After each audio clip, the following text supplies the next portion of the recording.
The galaxy had known many wars, but nothing like this one. Every alien empire believed they understood human technology, and most of them thought Earth was weak. They remembered humans from old treaties, small battles, and peaceful missions. They believed humans could not create advanced warships. They believed humans were simple.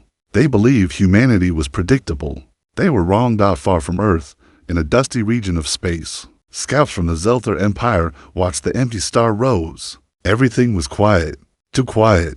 Commander Rock, an old veteran with scarred purple skin, stood inside the observation deck of the Zelther cruiser. He sensed danger, but he did not know why. Something moved at the edge of the star system, something large, something that did not match any known ship design. His crew waited for orders. He told them to zoom in. The screen sharpened. The object grew clearer. It was metal. It was huge, and it looked nothing like human ships they had seen before. His officers whispered among themselves. Some said it must be an asteroid. Some said a dead ship drifting in space. Some said a new alien threat. No one thought it was human. Inside the ship, a young officer tried to check the data again. The readings made no sense. The mass was too high. The energy burn was too strong. The ship should not be able to move at the speed it was moving. Rock felt a cold fear in his chest. He ordered full spectrum scan. When the scan returned, the bridge fell silent. It was human. It came out of the darkness with slow, controlled movement, like a hunter that knew it was being watched. The hull was thick, shaped with sharp edges and armored curves. It carried no human markings, no familiar engines, no standard heat signature. It was bigger than any human battleship ever recorded, and it was not alone. More dark shapes appeared behind it. Rock felt his heartbeat slow. Something was wrong, deeply wrong. Humans were not supposed to have this power. Humans were not supposed to build ships like this. He ordered the ship to retreat and report, but it was already delayed. Across the galaxy, humans on Earth had been silent for years. No major wars, no big expansions, no loud declarations. But while the galaxy watched each other, humans worked quietly. They built something the galaxy had never seen. They built something impossible. They built something their enemies would never forget. In a hidden dock near Jupiter, a human engineer named Mara Hale stood inside the control chamber of the ship. They called Vindicator. She had spent 15 years on its design, and she knew its power better than anyone. She watched the test run through large glass panels, seeing the engines glow bright blue. The ship moved like a giant predator waking up after a long sleep. She felt pride and fear too. This ship was not made for peace. It was made for moments like the one now unfolding across space. Near her stood Captain Rion Ward, a calm man with sharp eyes. He was chosen to command the first mission. He watched the holographic map, which displayed enemy movements from thousands of light years away. He saw the Zelther scouts. He saw their attempt to retreat. He knew what came next. The galaxy believed humans were weak. The galaxy believed humans could not build warships like these. The galaxy was about to learn the truth. The Vindicator and its fleet broke through space at impossible speed. Their engines bent starlight into long blue trails behind them. The Zelther cruiser tried to run, but it was like a slow bird trying to escape a lightning storm. The human ships caught up instantly. They did not fire. They simply hovered above the cruiser, massive shadows covering it. On the alien bridge, Commander Rock felt all hope leave his body. He tried to speak, but no words came out. His crew waited for orders that never arrived. The alien screens flickered as the human ships scanned every inch of their cruiser. Then the human flagship sent a signal. Rock accepted the transmission with shaking hands. The screen turned white. A human voice spoke. It was calm, controlled, and almost gentle. Do not fear. We are not here to destroy. We are here to warn. The entire bridge froze. The voice continued. The powers of the galaxy must stop attacking Earth. You have misjudged humanity. We will not allow more threats. This is your last chance to choose peace. The transmission ended. The human ships vanished into deep space, leaving the Zelther cruiser floating alone. Rock understood one thing very clearly. Humans were no longer the galaxy's small, predictable species. They had become something much greater. And if the galaxy pushed them again, the next warning would not be this gentle. The Zelther cruiser drifted in silence long after the human fleet disappeared. No one on the bridge moved. Commander Rock stood frozen, staring at the empty space as if the strange human ships might suddenly return. Every officer felt the same fear, the same confusion, the same disbelief. It was clear that the galaxy had underestimated humanity. But the scale of that mistake was only beginning to appear. Rock finally managed to speak. His voice was low and rough. He ordered the communication officer to send the emergency report to the Zelther High Council. The officer tapped the controls quickly, but paused when the transmission system asked for a threat classification code. They had levels from 1 to 10. The officer hesitated. None of the levels felt right. Rock stepped forward and selected the highest one. It was reserved for impossible threats. He knew this event would shake their Empire dot far across the stars. The Vindicator fleet slowed near a quiet region of space, hidden behind a cluster of dark nebula. The engines dimmed, and the whole place cooled after the high-speed jump. Captain Rian Ward stood at the main deck of the flagship, his eyes reflecting the gentle lights of the monitors. He waited for the engineers to finish their first deep system check. Mara Hale walked beside him with a tired smile. She had not slept for almost 2 days. Every system test, every engine ripple, every skin detail was important. She wanted to make sure the ship performed exactly as intended. When the chief technician approached and reported that everything was stable, Mara allowed herself a slow breath of relief. Rian watched her. "We passed the first test," he said softly. Mara nodded. "But the galaxy will not stay quiet now. They will react. They always do." Rian knew she was right. News of the encounter would spread. The Zelther Empire would report it. Their enemies would hear it. Their allies would hear it. Every major power in the galaxy would be trying to understand how humans had built such advanced warships in such a short time. Rian tapped the table in front of him. A hologram appeared with several glowing symbols, each representing alien factions. Some were curious, some were fearful, some were desperate, and some, Rian knew, would soon become dangerous. Back on the Zelther capital world, the High Council gathered in their tall circular chamber. The air was filled with tension. The counselors spoke over each other, each more frightened than the last. They viewed the recording sent by Commander Rock. They watched the human ships appear from hyperspace, massive and silent. They watched the signal. They heard the warning. The room fell silent for several seconds. Then chaos erupted. Some counselors argued that humans must be attacked before they grew even stronger. Others shouted that war would lead to complete destruction. A few believed humans must be approached with peace and respect. One counselor, an older leader named Veltora, stood above the noise. She was calm, but her voice carried weight. She said humanity had always been underestimated. She warned that pride and old thinking had blinded them. She insisted that they must understand why humans built such ships and what purpose drove them. But many leaders refused to listen. Fear clouded their judgment. Meanwhile, on the Vindicator, officers analyzed the transmission logs. They monitored long-range signals. They tracked small fleet movements across star sectors. Everything pointed to tension rising fast. One young officer, Jace Rourke, approached Captain Rian with new intelligence. He said several alien empires were already sending scouts toward human borders. Rian looked at the glowing map. It was only a matter of time before a larger force appeared. Mara Hale stepped closer to the map. She traced one of the incoming paths with her finger. It belonged to the Draxis Dominion, a ruthless species known for swift attacks. They had fought humans before and lost, but they never stopped seeking revenge. Mara's voice was steady. "They want to test our strength." Rian nodded. "Then we will show them the truth." In a distant sector, a Draxis commander named Korvik stood aboard his warship. He had already heard rumors of a new human ship. He did not believe them. He thought the galaxy exaggerated.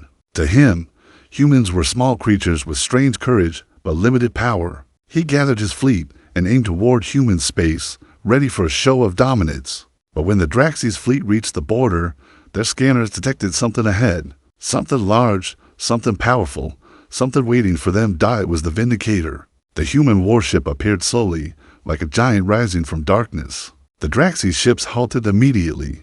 Their engines hummed nervously through the comms. Korvik leaned forward in his chair. He saw the massive ship and felt a deep chill inside him. The Vindicator made no move to attack. It simply drifted through the steroid with calm, controlled force. Then a human signal reached the Draxis flagship. Rian Ward's voice came through, clear and steady. "Turn back. We do not seek war, but we will answer it." Korvik clenched his fist. His officers waited for his command. But for the first time in years, Korvik hesitated. The human ship was too strong. He felt it. His crew felt it. He ordered his fleet to retreat, and as they turned around, Rian understood the truth. This was only the beginning. The galaxy was watching. Some would back away. Some would try to negotiate. Some would attack. But everyone would fear the new human power. The storm was coming. The Draxi's retreat caused waves across the galaxy. No one expected Korvik, the proud warlord, to turn back without a fight. His reputation was built on aggression. He never stepped away from a challenge. Yet he had pulled his entire fleet back the moment the human warship appeared. This news spread fast, moving from empire to empire like a shockwave. Inside the Vindicator, Rian Ward stood near the observation window, watching the stars drift by. The ship felt calm, but he knew the galaxy was stirring. Mara Hale walked beside him, arms folded as she studied new reports arriving every minute. She glanced at the captain. "They are frightened," she said quietly. "Good," Rian replied. "If they fear us, they will think before attacking." Mara nodded, but her eyes held worry. Fear can also create panic. Rian knew that too well. The galaxy often reacted with chaos, not reason. If too many empires panicked, they might join together, forming a huge alliance against Earth. That was the danger. A threat stronger than any one species. In the command center, Jace Rourke monitored communications. He watched signals from dozens of worlds. Each new message carried the same tone: fear, confusion, anger, or disbelief. Some demanded answers. Some begged for peace. Others swore revenge. He turned to Rian. "Captain, we are receiving a direct message from the Crawl Assembly." Rian raised an eyebrow. The Crawl were usually calm and thoughtful, not easily shaken. He accepted the message. The screen lit up with the image of a Crawl diplomat. Its long body shimmered like blue crystals. The diplomat spoke slowly. "We request a meeting with Earth. This new ship changes many things. We must understand your intentions." Rian answered calmly. "Earth seeks stability. We are not looking for war." The Crawl diplomat nodded. "Then let us talk soon."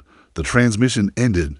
Mara exhaled. "At least one empire wants peace." "Yes," Rian replied, "but we need more." While the humans worked on diplomacy, far away in the dark corners of space, a different group watched with cold interest. The Vora Syndicate, a secretive faction known for manipulating wars, studied every piece of information about the Vindicator. Their leader, a pale creature named Arkan Vora, stood in a room filled with floating screens. His red eyes glowed with calculation. He whispered to himself. "Humans advance too fast, too far. Something is hidden, something powerful. We must uncover it." He ordered spies to infiltrate human communication lines. He prepared agents to gather any knowledge about human shipyards. He wanted to know everything. To him, knowledge was control, and control was power.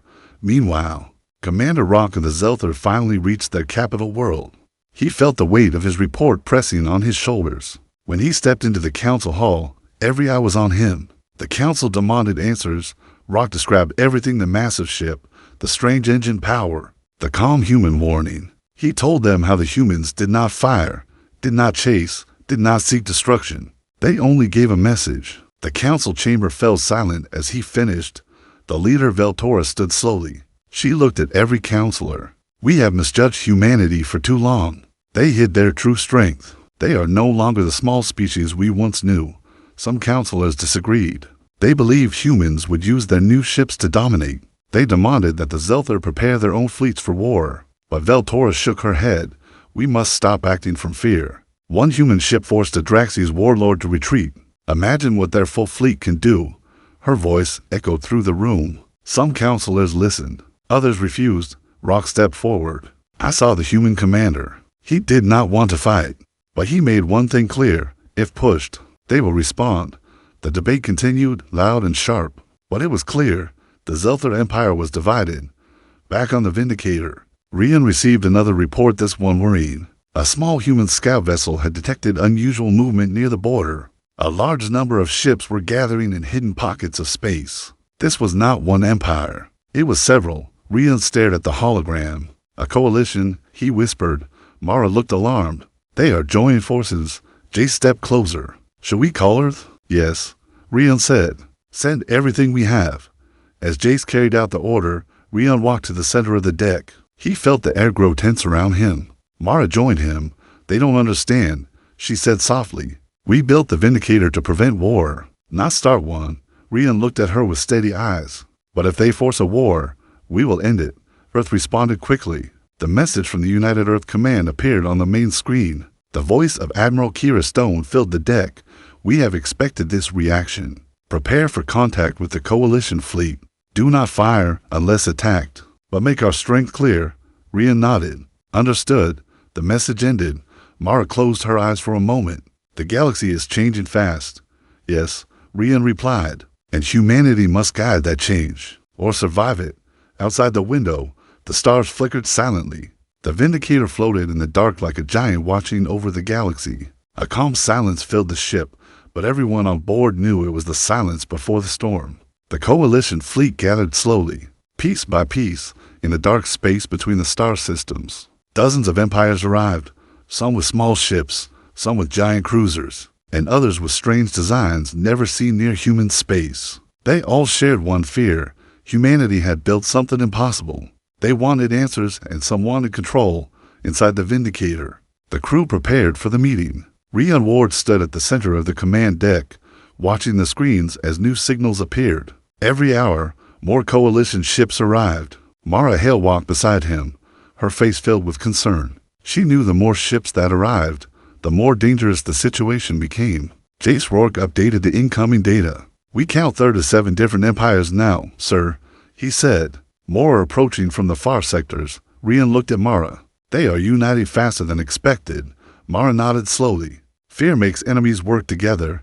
Deep inside the ship, engineers checked every system. Energy cores hummed, shields ran at full strength, and weapon bays remained locked but ready. The Vindicator was a sleeping giant, powerful, silent, and impossible to ignore. The Coalition did not enter human territory yet. They held position at the border, forming a loose circle in open space. Their leaders prepared to send a message to Earth, but they were not united in their purpose. Some empires wanted peace. Others wanted to demand human technology. A few wanted to destroy anything they did not understand.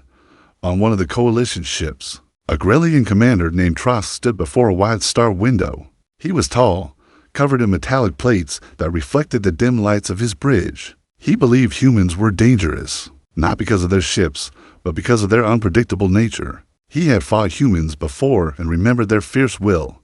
He turned to his officers. "Do not lower shields. Do not trust their calm." On another ship, a small diplomatic group from the Krull assembly watched quietly.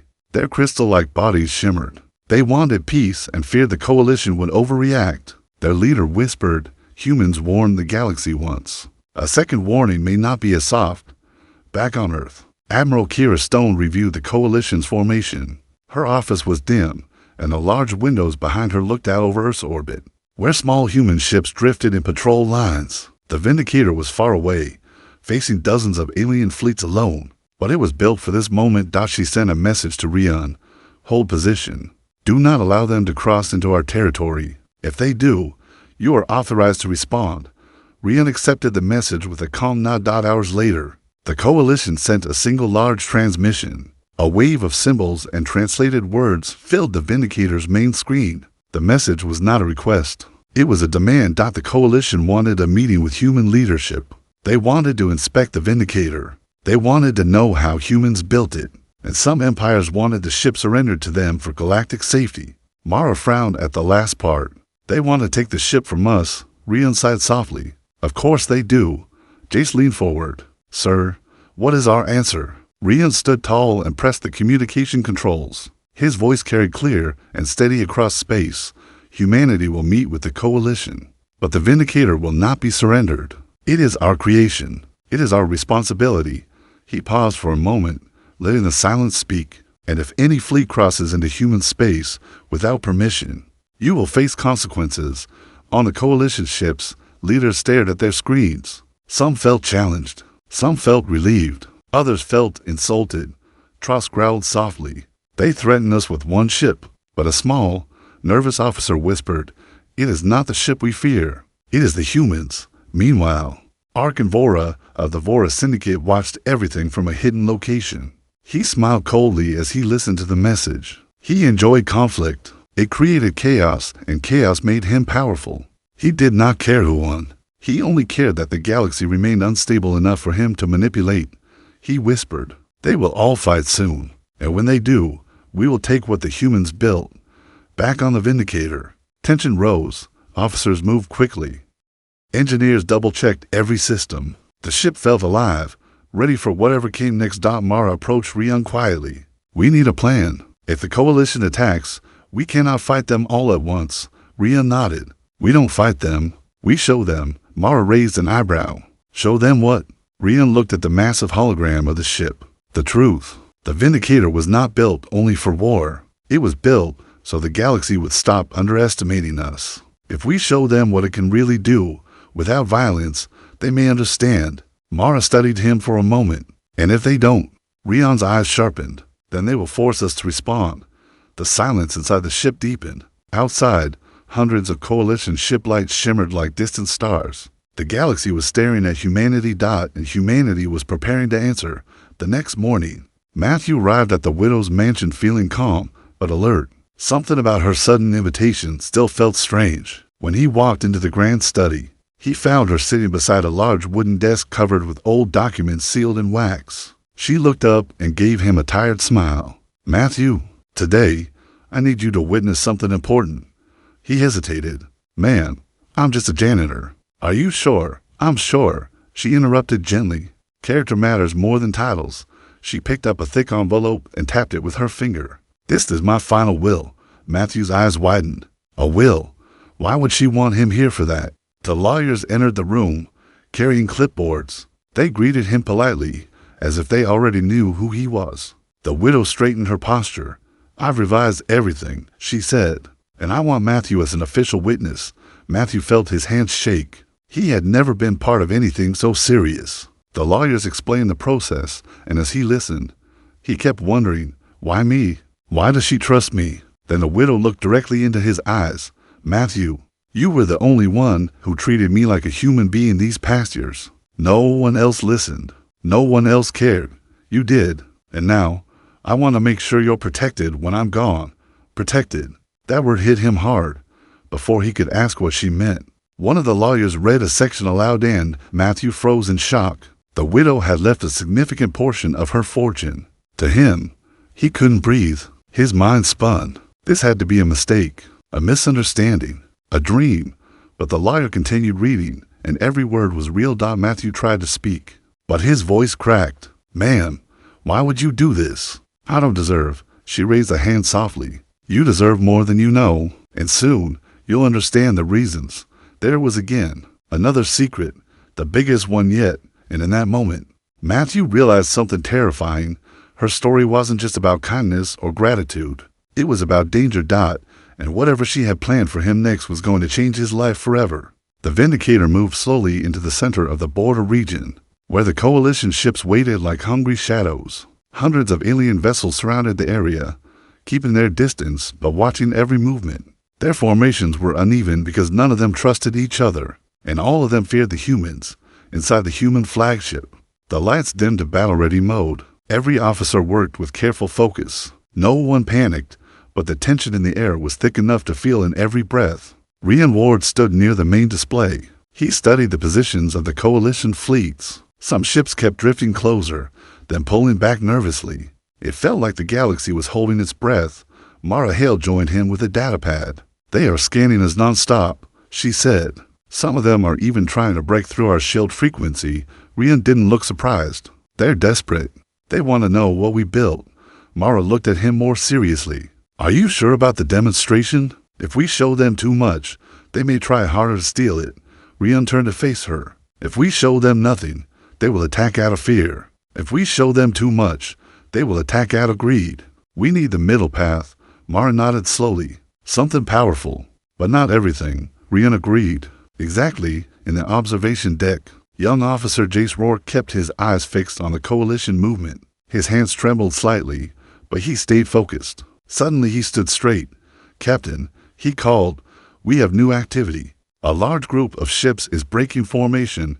Rian approached the screen. A cluster of heavily armed ships moved forward. Their engines glowed bright blue. Their path was direct. Mara whispered. They're testing our response. On one of those ships, the Grelian commander Trask stood firm. His officers warned him that approaching the Vindicator was dangerous, but Trask ignored them. He believed fear was weakness. If humans wanted respect, he demanded to see their real power. Back on the Vindicator, Rian watched the fleet approach. How far? He asked. 30,000 kilometers, Jace replied. Hold, Rian commanded. The coalition ships came closer. 20,000. Hold. 15,000. Mara looked nervous. Rian, that's close enough for weapons lock. They won't fire yet, he said calmly. But he wasn't completely sure. At 10,000 kilometers, the coalition ships spread into a tight attack line. This was no diplomatic gesture. It was a flex of power. Jay swallowed hard. Captain, they are requesting a direct link. Rian nodded. Accept. The screen flickered, showing Trosk's sharp metallic face. His golden eyes glowed with challenge. Human commander, Trosk boomed. Your ship is powerful, but no single vessel can stand against the united strength of the galaxy. We are here for answers. Rian kept his tone even. Then asked. Trosk's lips curled. Reveal the source of your power. Reveal how you built this warship, or we will take it. Mara stiffened behind Rian. Jace's hands hovered over the shield controls. Rian studied Trosk's expression for a moment before speaking.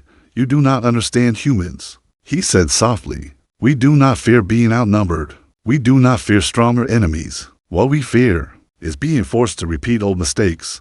Trosk frowned. Enough. Show us your strength, or we will test it ourselves. Rian pressed a button on the panel. The transmission cut, leaving the screen dark. Jace turned to him quickly. Sir, Mara stepped beside him. Are we ready? Rian nodded once. Begin the demonstration. The lights inside the Vindicator shifted. The deep hum of the ship grew louder, resonating through every wall. Outside, the hull panels began to glow faintly as the ship awakened more of its hidden systems. The coalition ships noticed instantly. What are they doing? One alien officer shouted. On the Vindicator, Mara activated the quantum barrier generator. A shimmering sphere expanded around the ship like a living shield. It pulsed with energy, brighter and brighter. Then Rian gave the final order. Charge the slip core. The ship vibrated.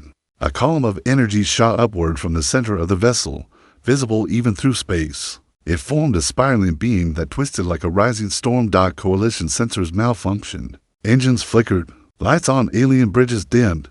A commander shouted in panic. This energy level is impossible. Trosk stepped back from his screen. For the first time, fear crossed his metallic face. Inside the Vindicator, Rian watched the reaction carefully. Hold at 30%.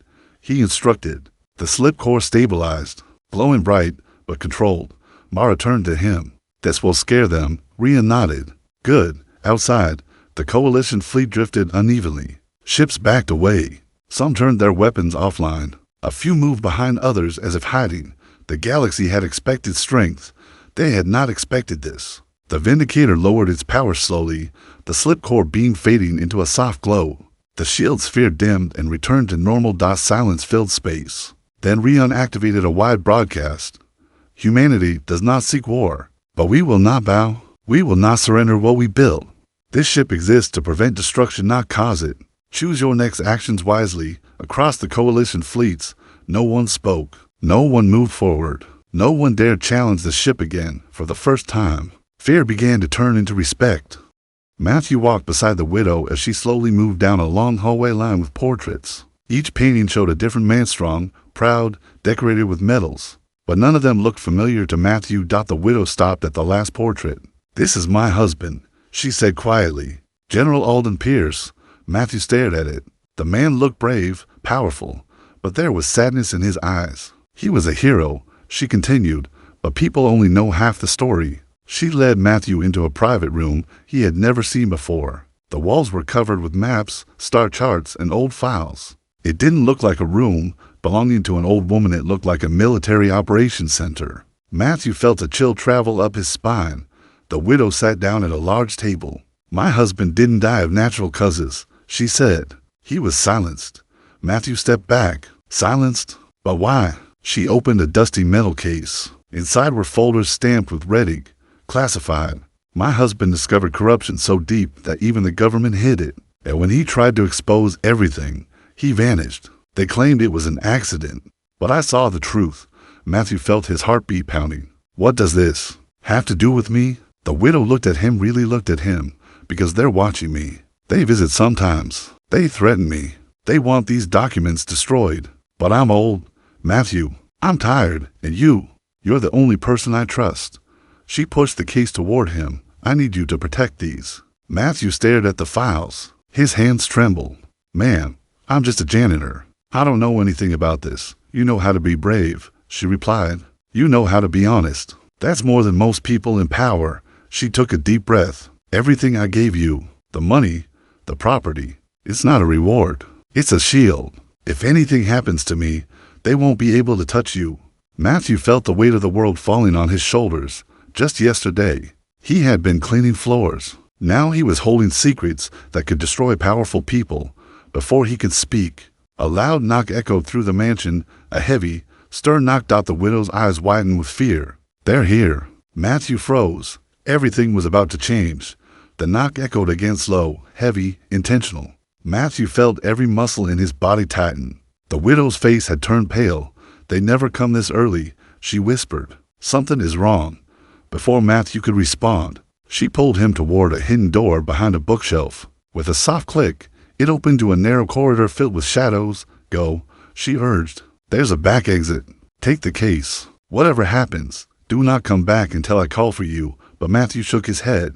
I can't leave you alone with them. Her voice softened, filled with a sadness he didn't understand. You have to live, Matthew. I've already lost too much.